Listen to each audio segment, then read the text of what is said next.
Hi, I'm Missoula Mayor John Engen, and with me is Missoula County Commissioner Josh Slotnick. And we're here with you today beginning what we hope are a series of daily briefings to the community. Wanted you all to know what we're up to and how we're continuing to serve you and how we're working together to address this health emergency in our community and around the country and the globe.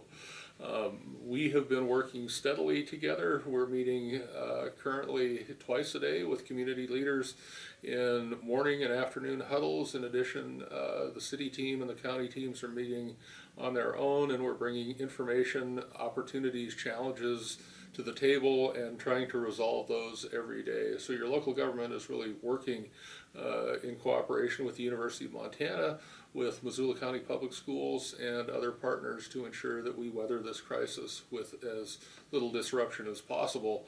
All that said, there's disruption. The things we want you to know today for sure is that business goes on. The city of Missoula continues to provide the services that you expect, though you're going to see some changes to those services over time, either postponement, temporary closures, alternative ways of doing business with us, and as those evolve, we'll keep you as alert as we can. And the best way to understand what we are doing at any given time is to refer to our website, which is www.ci.missoula.mt.us, and those websites will be listed at the end of this video. Commissioner Slotnick. Thanks a lot, Mayor. I want to start off just acknowledging how difficult this crisis is, especially for our friends and neighbors who work in the service sector, for families who would be sending their kids back to school right now, have to figure out alternative ways of childcare, and for everyone for whom the rhythm of their daily lives are deeply disrupted. Absolutely, this is really hard, and we will get through this. I want to pass on for sure that we at the city and county government have the wherewithal, the human resources, the financial resources, all the tools we need to make it through. Not that it's going to be easy, but we will get it done. In terms of specifics, at the end of this video, there will be some links to websites, to our blog at Missoula County that'll let you know how we've adapted to this crisis to continue to provide services. Last thing I wanted to say is that it's very common. It is the best. This is in the best of us, in that in a crisis, people want to pitch in. They want to help. When the floodwaters are rising, we have crowds of people who want to fill sandbags.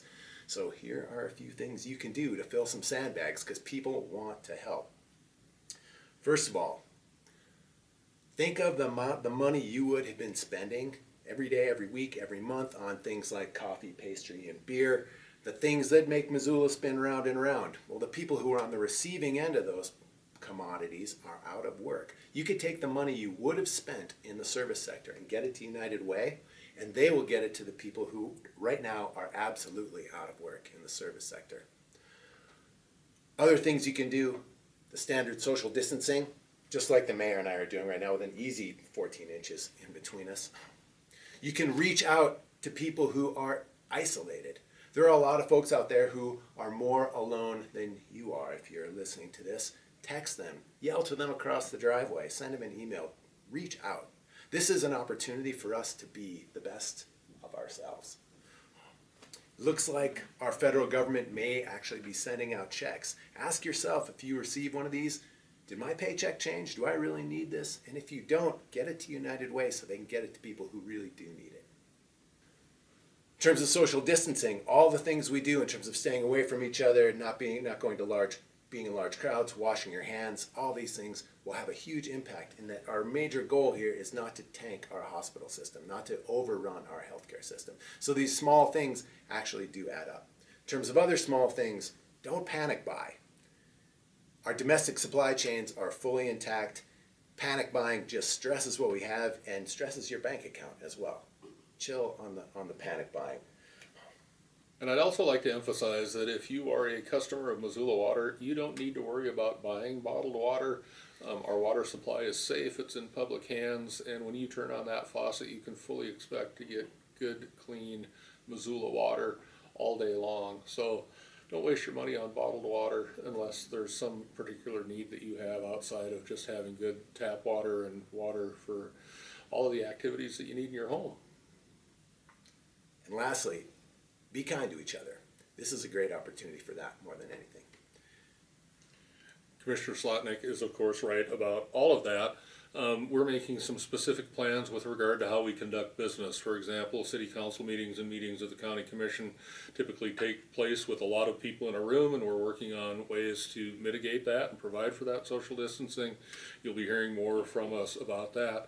A couple of closures that you're aware of. You know that restaurants and bars are now closed but for takeout.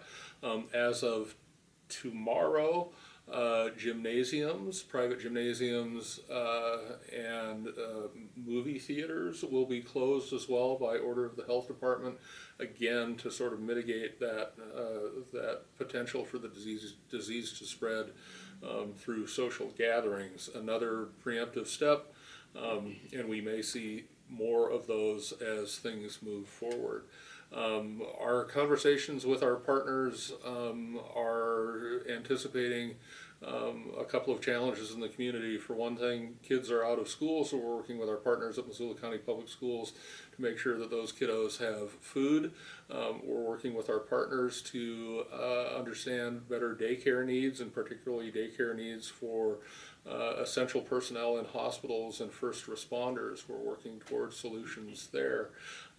We're working, as the commissioner suggested, on making sure that service workers are not put out of their homes, that they don't go hungry, that they have access to resources. So we're considering that wide gamut of challenges, and then we're dealing with the day-to-day details as well.